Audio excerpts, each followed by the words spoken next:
Hello everyone, मैं Pankaj Tomar saint Mary convent school के YouTube channel पर आप सभी का स्वागत है।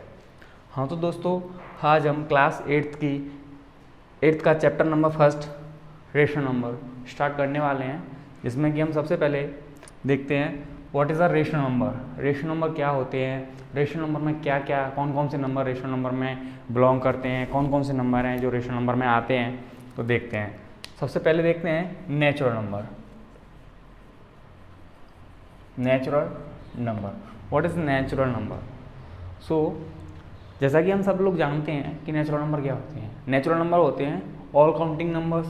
डिफाइन लिखने की जरूरत नहीं है, सिर्फ all counting numbers. All counting numbers यानी कि 1 2 3 4 डेटा डेटास इन्फिनिटी, यानी कि 1 से लेकर के नॉट डिफाइन तक।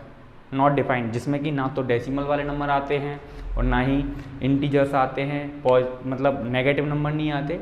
नेगेटिव नंबर नहीं आते इंटीजर्स में।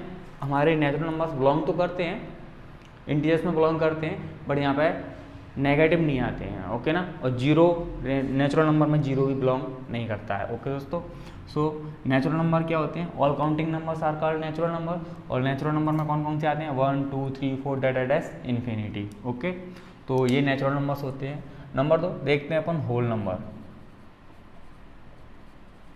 होल नंबर क्या होते हैं, अगर मैं नेचुरल नंबर में जीरो इंक्लूड कर दूं, जीरो को इंक्लूड कर दूं नेचुरल नंबर में, यानी कि 0 1 2 3 4 डेटा डैश नॉट डिफाइंड, यानी कि मैंने नेचुरल नंबर्स में जीरो को इंक्लूड कर दिया तो ये क्या बन गए, होल नंबर बन गए। ओके ना। तो जैसे मैंने नेचुरल नंबर में जीरो इंक्लूड कर दिया तो ये होल नंबर बन गए। क्लियर ना। होल नंबर के बाद थर्ड पढ़ते हैं अपन। Number 1 natural number, number 2 whole number, number 3 integer. Integers क्या होते हैं, अगर मैं जैसे मान लो ये हमारा क्या है, जीरो है। अभी मैं नंबर लाइन पे भी शो करके बताऊंगा इनको। जैसे मान लो कि ये हमारा क्या है, जीरो है। ओके ना। 1 2 3 4 इधर ले लूँ मैं तो -1 -2 -3। ओके, तो ये सारे नंबर -3 -2 -1 0 1 2 3 4 डेटा डैश, ये भी नॉट डिफाइन तक, और इधर भी ये नॉट डिफाइन, कहीं तक भी हो सकते हैं ये। ओके, तो ये सारे नंबर किस में आते हैं, हमारे इंटीजर्स में आते हैं, या जिसमें कि प्लस वाले नंबर आ जाते हैं, माइनस वाले आ जाते हैं, और जीरो भी इंक्लूड होता है। ओके दोस्तों, ध्यान रहे, ना तो नेचुरल नंबर में और ना ही होल नंबर में और ना ही इंटीजर में। नेचुरल नंबर में, होल नंबर में और इंटीजर्स में किसी में भी फ्रैक्शनल नंबर नहीं आते, ना डेसिमल नंबर आते हैं। फ्रैक्शनल नंबर, डेसिमल नंबर एक ही बात है, जैसा कि हम जानते हैं। यानी कि मैं लिख सकता हूँ कि 5/7 ये ना तो नेचुरल है, ना ही होल है, ना ही इंटीजर है। ध्यान रहेगा। ओके, तो इस तरीके से हम कह सकते हैं कि ये क्या है, हमारे इंटीजर्स होते हैं। ओके दोस्तों। सो अगेन आगे देखते हैं अपन इसी में थोड़ा सा आगे, even and odd number. Even and odd, तो इवन और ऑड को अच्छी तरीके से जानते हैं हम प्रीवियस क्लासेस, यानी कि हमने क्लास 7th में भी पढ़ा था, 6th में भी पढ़ा था कि इवन और ऑड होते क्या हैं। इवन नंबर नॉर्मल सी बात है कि वो नंबर्स जो 2 से एग्जैक्टली डिविजिबल होते हैं, यानी कि 2 से एग्जैक्टली डिविजिबल होते हैं। जो नंबर 2 से डिविजिबल होते हैं वो तो क्या कहलाते हैं, इवन नंबर। और जो 2 से डिविजिबल, जो नंबर 2 से डिविजिबल नहीं होते वो कहलाते हैं हमारे ऑड नंबर। ओके ना, उनको अपन कहते हैं ऑड नंबर। ओके, इसके बाद हम देखते हैं आगे number 5 prime number. Prime number क्या होते हैं, which number have only 2 factor.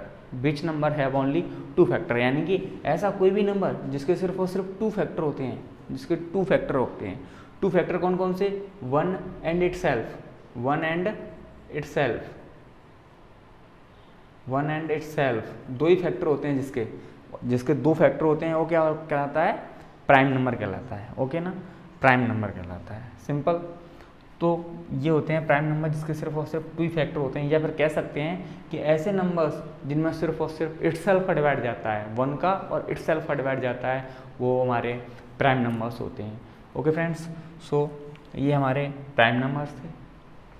आगे देखते हैं 6। प्राइम नंबर के बाद अपन पढ़ते तो हैं कंपोजिट नंबर भी पढ़ते हैं, को प्राइम नंबर भी पढ़ते हैं। थोड़ा सा डिस्कस कर लेते हैं, कोई दिक्कत नहीं है, थोड़ा सा डिटेल भी मिलेगी हमें, वैसे आपको ये सिलेबस में नहीं मिलेंगे, बट थोड़ा सा डिटेल के लिए अपन पढ़ लेते हैं, जानकारी के लिए पढ़ लेते हैं, ठीक है ना। तो देखते हैं अपन कंपोजिट नंबर। कंपोजिट नंबर क्या होते हैं? कंपोजिट नंबर यानी कि जैसा कि अपन प्राइम नंबर समझते हैं, प्राइम नंबर को हिंदी में बोलते हैं अभाज्य संख्याएं, ठीक है ना। तो कंपोजिट का मतलब होता है भाज्य संख्याएं, यानी कि कंपोजिट नंबर भाज्य यानी कि ऐसी संख्याएं, ऐसे नंबर्स जिनके मोर देन 2 फैक्टर होते हैं।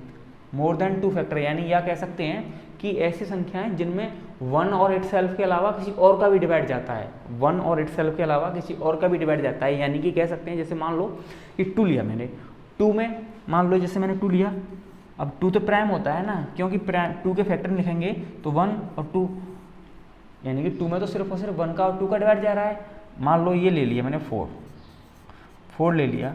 अब 4 के जब अपन प्राइम फैक्टर्स कराएंगे, या सॉरी 4 के जब अपन 4 में देखेंगे, 4 में किस किस का डिवाइड जा रहा है, 4 में किस किस का डिवाइड जा रहा है, 1 का जा रहा है, 2 का जा रहा है और 4 का जा रहा है। तो देखो मैंने क्या कहा था कि जब किसी नंबर में मोर देन 2 मतलब 2 से ज़्यादा संख्याओं का डिवाइड जाता है, तो देख लो 4 में 1 का जा रहा है, 2 का जा रहा है, 4 का इटसेल्फ का जा रहा है कि नहीं जा रहा, मतलब 3 नंबर हो गए। तो इसका मतलब ये है कि ये कैसे हैं, कंपोजिट नंबर ऐसे नंबर होते हैं जिनके मोर देन 2 फैक्टर होते हैं, कम से कम 2 फैक्टर होते हैं, ठीक है ना। कम से कम नहीं, मोर देन 2 फैक्टर होते हैं, सॉरी कम से कम नहीं, मोर देन 2 फैक्टर होते हैं, क्लियर ना। तो ये इस तरीके के नंबर कंपोजिट नंबर होते हैं। जैसे मान लो 4 है, 6 है, 9 है, 10 है, ये सभी कैसे हैं कंपोजिट नंबर। डेटाडेस बहुत सारे होते हैं, ये सफिशिएंट नहीं है कि इतने ही होते हैं, बहुत सारे होते हैं। ओके दोस्तों, तो ये कंपोजिट नंबर थे। नंबर 7 हम देखते हैं को प्राइम नंबर। कौन से वाले? को प्राइम नंबर। तो को प्राइम नंबर क्या होते हैं दोस्तों? को प्राइम नंबर में देख लेते हैं ऐसे नंबर्स का पेयर, ऐसे नंबर्स का जोड़ा जिन नंबर्स का HCF कितना है, 1 आए, ऐसे नंबर्स का पेयर। जैसे मान लीजिए मैंने कोई नंबर ले लिए 4 एंड 6, तो देखते हैं जब हम इनका HCF निकालेंगे तो हमें नॉर्मली पता चल रहा है कि इनका HCF क्या आ रहा है, 2। तो दिस इज नॉट अ को प्राइम, ये को प्राइम नहीं है क्योंकि इनका HCF कितना आ रहा है, 2। मैंने क्या कहा है कि को प्राइम नंबर वो नंबर्स होते हैं जिनका HCF कितना आता है, 1। जिनका HCF 1 आएगा वही को प्राइम नंबर होते हैं दोस्तों। को प्राइम नंबर कौन से होते हैं? जिनका HCF कितना आता है, 1 आता है। अगर HCF 1 आएगा तो वो को प्राइम होंगे। ओके ना, देखते हैं आगे। जैसे अगर मान लो मैंने एक और एग्जांपल लिया, सपोज दैट कि मैंने एग्जांपल लिया है 14 एंड 19। जब मैं इन दोनों का HCF निकालूंगा तो HCF आएगा 1। इनका HCF कितना आएगा, 1। अगर इनका HCF 1 आ रहा है तो ये हैं को प्राइम नंबर, को प्राइम पेयर, को प्राइम नंबर। ओके दोस्तों, तो इस तरीके से ये हमारे कुछ नंबर्स के बारे में थोड़ा सा डिटेल था। आगे देखते हैं कुछ इसमें प्रॉपर्टीज़ होती हैं दोस्तों। कुछ प्रॉपर्टीज़ होती हैं जैसे कि कम्यूटेटिव प्रॉपर्टी है, एसोसिएटिव प्रॉपर्टी है ना, कुछ प्रॉपर्टीज़ होती हैं। तो थोड़ा सा अपन प्रॉपर्टीज़ पे डिस्कस कर लेते हैं। ओके दोस्तों, अगर आपको समझ नहीं आए तो कमेंट बॉक्स में कमेंट करके ज़रूर बताना, जिससे कि मैं आपके डाउट्स क्लियर कर सकूँ। ओके, हाँ, प्रॉपर्टीज़, सबसे पहले प्रॉपर्टीज़ देखते हैं अपन। Commutative property. कम्यूटेटिव प्रॉपर्टी क्या होती है? कम्यूटेटिव प्रॉपर्टी क्या होती है? सबसे पहले देखते हैं कम्यूटेटिव प्रॉपर्टी किस किस पर वर्क करती है। मैंने लिखा जैसे a plus B is equals to B plus A, यानी कि यदि a प्लस बी करें और b प्लस ए करें तो क्या आता है, इक्वल आएगा। यही होती है हमारी कम्यूटेटिव प्रॉपर्टी। और मैं बता दूं आपको कि जितनी भी प्रॉपर्टीज़ होती हैं, ज़्यादातर जितनी प्रॉपर्टी होती हैं वो एडिशन और मल्टीप्लिकेशन पे वर्क करती हैं, यानी कि एडिशन और मल्टीप्लिकेशन पे फॉलो होती हैं। जैसे मान लो ये कोई नंबर है, ये कोई a और a प्लस बी 2 नंबर हैं। मान लेता हूँ कि a की वैल्यू मैंने ले ली 2 और b की वैल्यू मान लो मैंने ले ली 3। तो अब जब मैं इसको सॉल्व करूँगा तो क्या आएगा, देखेंगे क्या आएगा 2 + 3, इधर करेंगे तो क्या हो जाएगा ये 3 + 2, सॉल्व करो तो क्या हो जाएगा ये 5, और इधर भी क्या आया 5। तो ये तो हो गई हमारी कम्यूटेटिव प्रॉपर्टी। यहाँ पर कम्यूटेटिव प्रॉपर्टी वर्क कर रही है कि देखो कि a + b करा तो भी 5 आया, और b + a करा तब भी 5 आया, तो यहाँ पे तो वर्क कर रही है। यानी मैंने भी कहा था कि एडिशन पे और डिवीज़न पे एडिशन पे और मल्टीप्लिकेशन पे ज़्यादातर प्रॉपर्टियाँ हैं वो फॉलो होती हैं, ठीक है ना। ओके, तो सबसे पहले जैसे मान लेते हैं और अपन एक एग्जांपल लेके देखते हैं, सर सब्ट्रैक्शन पर वर्क क्यों नहीं करती, सब्ट्रैक्शन पर वर्क क्यों नहीं करती, उसके लिए भी मैं आपको एक एग्जांपल से इसी एग्जांपल को सॉल्व करते हैं अपन, ठीक है ना। मान लो 2 - 3 करूँ और 3 - 2 करूँ, क्या ये इक्वल आएगा? Is not possible. ये माइनस का बना रहा है और ये प्लस का बना रहा है, इज़ नॉट पॉसिबल। तो यहाँ पे ये वर्क नहीं कर रही है।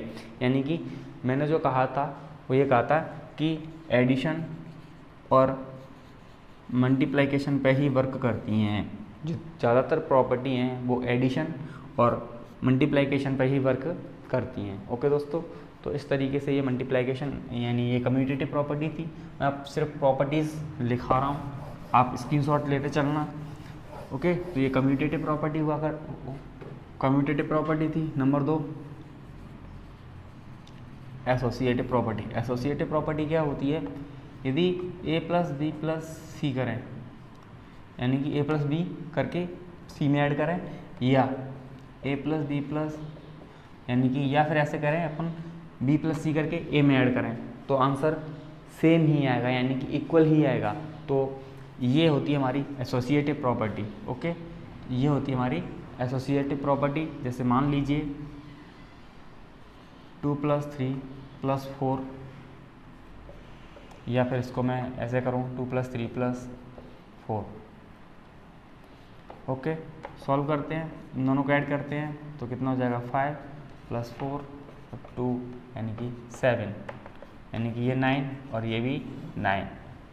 तो ये दोनों ही क्या आए हैं? इक्वल आए हैं। जब ये इक्वल आए हैं तो एसोसिएटिव प्रॉपर्टी भी वर्क कर रही है। एडिशन के लिए सॉल्व करा रहा हूँ मैं, मल्टीप्लिकेशन के लिए आप करके देख लेना, वर्क करेंगे ही। ओके ना, तो ये एसोसिएटिव प्रॉपर्टी थी। आगे देखते हैं डिस्ट्रीब्यूटिव प्रॉपर्टी। देखो, आप वीडियो को अंत तक जरूर देखें जिससे कि आपको समझ में आए। अगर आप बीच में देख लेते हो, थोड़ा सा देख करके इसको फिर आप पोज करते हो, पोज करके आप उसको स्किप कर करके देखते हो, तो उससे समझ नहीं आता है। वीडियो को जब हम स्टार्टिंग से लेकर के एंड तक देखते हैं, आप अंत तक जब साथ में रहोगे तभी तो आपको अच्छे से समझ में आएगा। देखते हैं नंबर 3 एसोसिएटिव के बाद distributive property. Distributive property, distributive property क्या होती है? जैसे मान ये a × b + c, डिस्ट्रीब्यूटिव से मतलब है बंटन, यानी कि इसका हमें बंटवारा करना है, हमें इसको क्या करना है? डिस्ट्रीब्यूट करना है। ओके ना, तो कैसे करेंगे?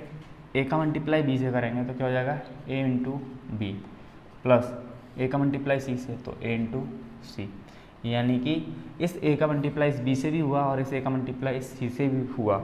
यानी कि जैसा कि हम क्लास 7th में एक्सरसाइज पढ़ते हैं अलजेब्रिक एक्सप्रेशंस, अलजेब्रिक एक्सप्रेशन में हम इस तरीके के प्रोडक्ट सॉल्व करते हैं, इस तरीके के प्रोडक्ट सॉल्व करते हैं। तो देखिए, इस a का मल्टीप्लाई इस b से भी हुआ, यानी कि a × b, और इस a का मल्टीप्लाई c से भी हुआ तो a × c। क्लियर?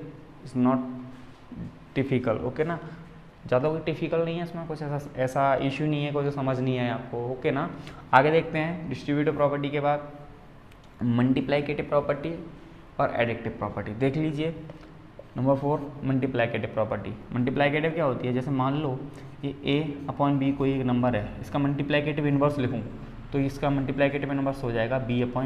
यानी कि क्या होता है एक्चुअल में, रेशनल नंबर के लिए सॉल्व कर रहे हैं तो इसको मैं ऐसे लिख दिया a/b और b/a। कैसे? ये कोई नंबर था a/b, अगर मैं इसका मल्टीप्लिकेटिव इन्वर्स लिखूंगा तो उसका मतलब है कि न्यूमिनेटर को तो बना दो डिनोमिनेटर, यानी कि जो न्यूमिनेटर था उसको तो नीचे पहुंचा दिया और जो डिनोमिनेटर था उसको न्यूमिनेटर बना दिया। ओके ना, तो इस तरीके से ये होती है मल्टीप्लिकेटिव इन्वर्स प्रॉपर्टी। और मल्टीप्लिकेटिव इन्वर्स प्रॉपर्टी में दोस्तों किस तरीके से मैं लिख सकता हूँ? इसको ऐसे लिख सकता हूँ a/b, जब इसका मैं खुद से मल्टीप्लाई करके देखूँ, इसका मल्टीप्लिकेटिव इन्वर्स b/a, a से a कैंसिल आउट और b से b कैंसिल आउट हो जाएगा, आंसर कितना आ जाएगा? 1 आ जाएगा दोस्तों। ओके ना, तो इस तरीके से ये हमारी मल्टीप्लाइकेटिव इन्वर्स प्रॉपर्टी है। सिंपली हमें जब एग्जाम में पूछा जाएगा तो इस तरीके से लिखेंगे, ये वाली, ओके ना, ये ओके दोस्तों। तो ये हमारी मल्टीप्लाइकेटिव इन्वर्स प्रॉपर्टी है। मल्टीप्लाइकेटिव इन्वर्स में हमें सिर्फ ये याद रखना है, ये वाला, ओके। अब आगे देखते हैं मल्टीप्लाइकेटिव इन्वर्स के बाद addictive inverse property, addictive inverse property, और ये लास्ट प्रॉपर्टी है इसकी। इसके बाद अपन एक्सरसाइज शुरू करते हैं, ठीक है। मल्टीप्लाइकेटिव इन्वर्स प्रॉपर्टी, वो addictive inverse property. Addictive inverse क्या होती है दोस्तों, जैसे मान लो कोई एक नंबर है a/b, कोई हाँ, तो कोई ये हमारा इसका एडिक्टिव इन्वर्स लिखना है हमें। ये एक नंबर है a/b, a/b एक नंबर है, इसका हमें एडिक्टिव इन्वर्स लिखना है। तो इसका एडिक्टिव इन्वर्स क्या हो जाएगा, माइनस का a/b हो जाएगा, ओके। तो a/b का एडिक्टिव इन्वर्स क्या हो गया, माइनस का a/b हो गया। सिंपली यहाँ से हमें कंक्लूजन क्या निकलता है, तो दोस्तों यहाँ से देखेंगे कि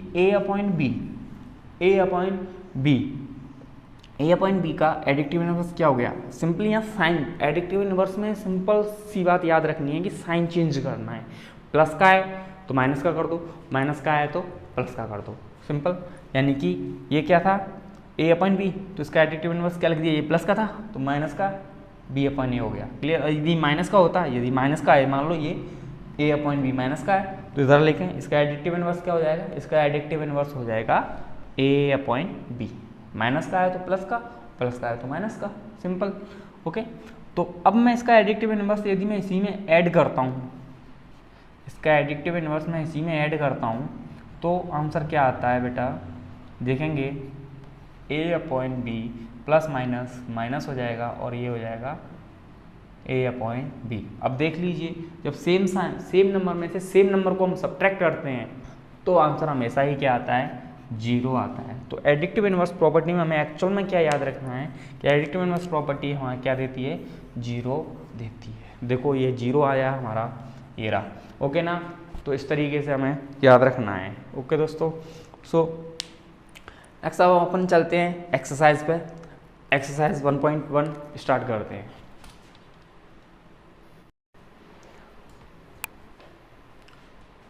हाँ तो दोस्तों देख रहे हैं क्वेश्चन नंबर फर्स्ट क्या है। क्वेश्चन नंबर फर्स्ट है एक्सरसाइज का, एक्सरसाइज 1.1 का क्वेश्चन नंबर फर्स्ट है, by using appropriate properties find. यानी क्वेश्चन नंबर फर्स्ट में 2 क्वेश्चन है, क्वेश्चन नंबर ए ये है, क्वेश्चन नंबर बी ये है। सॉल्व करते हैं question number first. Question number first solve करते हैं, सॉल्यूशन स्टार्ट होता है यहाँ से। देखेंगे -2/3 multiply by 3/5 plus 5/2 minus 3/5 multiply by 1/6। Okay दोस्तों, तो सबसे पहले अपन क्या करते हैं कि जो नंबर्स यहाँ देखो, ये मल्टीप्लाई का साइन है तो ये पूरा एक स्टेप है, और ये मल्टीप्लाई का साइन है तो ये पूरा एक स्टेप है। तो सबसे पहले इनको सॉल्व कर लेते हैं। इंटरसेक्ट हो रहा है तो इसको इंटरसेक्ट कर लीजिए आप, ओके। इंटरसेक्ट करते हैं, देखो 3 से ये 3 कैंसिल आउट हो रहा है, ओके। जब 3 से 3 कैंसिल आउट हो गया तो बचा क्या हमारे पास 2/5, ये माइनस साइन ये वाला है, क्लियर, प्लस ये 5/2, तो 5/2 लिख दिया मैंने। यहाँ देखो 3 से ये 6 2 टाइम कट रहा है, मैंने काट दिया, -1 का 1 और 5 2 ज़ा 10। ओके दोस्तों, तो ये यहाँ तक सॉल्व हो गया। इससे आगे सॉल्व करते हैं, एलसीएम लेते हैं हम इसका। 5 2 एंड 10 का एलसीएम कितना आएगा, 5 2 एंड 10 का एलसीएम आएगा 10। हाँ, आगे सॉल्व करते हैं इसको। 5 का डिवाइड 2 टाइम, 2 का मल्टीप्लाई इससे करेंगे तो 5 का डिवाइड इसमें 2 टाइम गया, 2 का मल्टीप्लाई इससे करेंगे तो 4, ओके। 2 का डिवाइड 10 में 5 टाइम, 5 का मल्टीप्लाई 5 से करेंगे 25, 10 का डिवाइड 10 में 1 टाइम और 1 का मल्टीप्लाई से करेंगे तो -1, ओके। आगे सॉल्व करेंगे, -4 और -1 कितने हो जाएंगे, -5 और प्लस का 25, प्लस का 25/10। सॉल्व करेंगे, 25 में से 5 सब्ट्रैक्ट करेंगे तो आएगा 20/10, सॉल्व करेंगे तो आंसर आएगा 2। तो ये आपका आंसर है, ओके। नेक्स्ट क्वेश्चन है क्वेश्चन नंबर 2। तो ये क्वेश्चन नंबर फर्स्ट है, आशा करता हूँ कि आपने नोट कर लिया होगा या स्क्रीनशॉट ले लिया होगा। सो नेक्स्ट क्वेश्चन देखते हैं, question number 2, okay. Question number 2 same to same first की तरह ही सॉल्व होना है। सेम टू सेम फर्स्ट की तरह ही सॉल्व होगा। तो सॉल्यूशन स्टार्ट होता है यहाँ से। सबसे पहले देखते हैं ना, ये अपन ये ब्रैकेट सॉल्व करते हैं। अपन इसमें ब्रैकेट सॉल्व करेंगे तो ये हो जाएगा 2/5, यहाँ से ब्रैकेट हट जाएगा, माइनस साइन है तो रहने दो, कोई दिक्कत नहीं है। ओके, आगे सॉल्व करते हैं।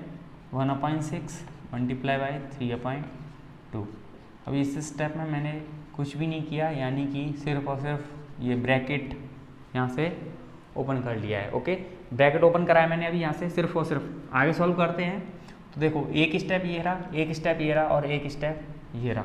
यहाँ से सॉल्व करेंगे आगे तो क्या आएगा, अगर ये कट रहे हैं, अगर ये एक दूसरे से कोई भी इंटरसेक्ट हो रहा है तो इंटरसेक्ट कर लीजिए पहले। ओके, तो आप इंटरसेक्ट करने का मतलब आप समझते हो कि न्यूमिनेटर से डेनोमिनेटर को इंटरसेक्ट कर सकते हैं, इस वाले से इसको काट सकते हो, इस वाले से इसको काट सकते हो। क्लियर ना? तो देखते हैं ये कोई कट नहीं रहा तो डायरेक्ट मल्टीप्लाई करेंगे। इसका इससे मल्टीप्लाई करेंगे तो क्या आएगा, -6, यानी कि ये माइनस यहाँ आ गया। इसका इससे मल्टीप्लाई करेंगे तो ये हो जाएगा 35। ओके, यहाँ इससे ये कट रहा है कितने टाइम, 3 से 6 कट गया 2 टाइम, तो आंसर आएगा सॉल्व करके आएगा 1/4, 2 2 ज़ा 4। क्लियर? प्लस साइन यहाँ से ये कट रहा है 7 टाइम तो आ जाएगा 1/35। ओके, 1/35। अब हमने इनका एलसीएम लेते हैं, इसका और इनका एलसीएम निकालते हैं। तो सिंपल सी बात है, हमें ये 35 है, यहाँ पे भी 35 है और ये 4 है, तो हमें तो सिर्फ और सिर्फ 35 और 4 का एलसीएम चाहिए। अब आप देखेंगे ऐसे नंबर का एलसीएम निकालने के लिए आप इस तरीके का ये प्रोसेस अपनाओगे, नॉर्मल सा। मुझे पता है कि आप यही प्रोसेस अपनाओगे तो सिंपली आपको पता है कि ये नंबर और ये दोनों ही नंबर डिफरेंट हैं, तो आप डायरेक्टली इनका मल्टीप्लाई कर लें, और या फिर आप अपने तरीके से निकाल के देख लेना। 4 5 ज़ा 20, कैरी 2, 4 3 ज़ा 12, 12 और 2, 4 3 ज़ा 12, 12 और 2 14, तो 140 क्या आ गया, इसका एलसीएम आ गया। इसका डिवाइड इसमें 4 टाइम, 4 का मल्टीप्लाई इससे करेंगे तो आएगा 24। एक बार और सॉल्व करते हैं। 25 का डिवाइड 140 में देंगे तो 4 टाइम जाएगा, और 4 का मल्टीप्लाई में -6 से करूँगा तो आएगा 6 4 ज़ा 24। ओके ना, तो माइनस का 24 माइनस इसका डिवाइड इसमें देंगे तो 35 टाइम जाएगा, यानी कि ये आ जाएगा माइनस का 35। इसका इसमें डिवाइड देंगे तो 4 टाइम जाएगा, और ये प्लस का 4। ओके दोस्तों, आगे सॉल्व करते हैं। तो ये माइनस के कितने हो जाएंगे, माइनस के 5 और -4, ये सॉल्व कर लेते हैं अपन। 5 और 4 9, और ये प्लस के 4/140, यानी कि मैंने इसको सॉल्व कर लिया। 5 और 4 9, 3 और 2 5, माइनस का था तो माइनस साइन लगा दिया, प्लस के 4 तो प्लस के 4। इसको सॉल्व करेंगे तो माइनस के 55/140, माइनस के 55/140। आगे सॉल्व करते हैं तो ये 11 से इंटरसेक्ट हो रहा है, 11 से ये कट जाएगा, सॉरी 5 से काट देते हैं, 5 से इसको इंटरसेक्ट कर देते हैं 1 1, 5 से देखो 5 1 जा 5, 5 1 जा 5, 5 से इसको इंटरसेक्ट करते हैं तो 5 2 ज़ा 10, 4 बच गया, 5 8 ज़ा 20, 5 8 ज़ा 40, ठीक है ना, 5 8 ज़ा 40। तो आंसर हमारे पास आया -11/28। ओके दोस्तों, तो ये क्वेश्चन नंबर फर्स्ट था। नेक्स्ट देखते हैं question number second. Okay, addictive inverse of each of the following, मतलब हमें एडिक्टिव इनवर्स लिखने हैं। ओके, तो एडिक्टिव इनवर्स के लिए मैंने आपको इंट्रोडक्शन वीडियो में बताया था, इंट्रोडक्शन पार्ट में मैंने बताया था, यानी कि इसी पार्ट में मैंने पहले आपको बता चुका हूँ। तभी तो मैंने बोला था कि आप स्टार्टिंग से लेकर के एंड तक वीडियो देखें, ज़रूर देखें, जिससे कि आपको जब आप स्टार्टिंग से लेकर के एंड तक अगर आप वीडियो देखते हो तो आपको अच्छे से समझ में आएगा। ओके, देखेंगे लिखना करना क्या है, हमें right addictive inverse. Addictive inverse जैसा कि मैंने आपको बताया था अभी एग्जांपल लेकर के, मान लो ये A/B है तो इसका हमें एडिक्टिव इनवर्स लिखना है, तो सिंपल सा इसका एडिक्टिव इनवर्स क्या हो जाएगा, माइनस का A/B, यानी कि प्लस का है तो माइनस का कर दो, माइनस का है तो प्लस का कर दो। यदि बाई द वे इस तरीके से हो जाता है -A/-B, तो इसका एडिक्टिव इनवर्स क्या होगा। आप तो यहाँ इसको ध्यान से देखेंगे तो ये ऑलरेडी नंबर है ना, वो पॉजिटिव नंबर है, क्योंकि ऊपर भी माइनस है नीचे भी माइनस है, और माइनस से माइनस माइनस माइनस प्लस हो जाते हैं, आपको पता होना चाहिए। तो यहाँ पे ऐसा एडिटिव इनवर्स लिखना होगा। अगर ऐसा नंबर आ जाता है तो उसका एडिटिव इनवर्स लिखने का सिंपल सा तरीका ये है कि आप उसमें एक माइनस छोड़ दोगे, यानी कि एक माइनस ऊपर या नीचे कोई सा भी एक माइनस रहने दें, ठीक है ना, क्योंकि हम समझते हैं ये ऑलरेडी प्लस का है, तो इसका एडिटिव इनवर्स लिखने के लिए इसको एक माइनस रखना पड़ेगा, माइनस लगाना पड़ेगा ना, तो ये माइनस एक छोड़ देते हैं। ओके दोस्तों, तो अपन क्वेश्चन सॉल्व करते हैं, छोटा सा क्वेश्चन है। ओके, तो देखते हैं 2/8 का एडिटिव इनवर्स क्या हो जाएगा, -2/8, -5/9 का एडिटिव इनवर्स क्या हो जाएगा, 5/8, ये आंसर ही है इनके। माइनस का 6/-5 का एडिटिव इनवर्स हो जाएगा -6/5। ऐसे ही 2/-9 का एडिटिव इनवर्स हो जाएगा 2/9। ऐसे ही 19/-6 का एडिटिव इनवर्स हो जाएगा 19/6। ओके दोस्तों, तो इस तरीके से ये एक्सरसाइज 1.1 के क्वेश्चन नंबर 1 और 2 मैंने सॉल्व करवाए हैं दोस्तों। सो नेक्स्ट क्वेश्चन के साथ मिलते हैं अगली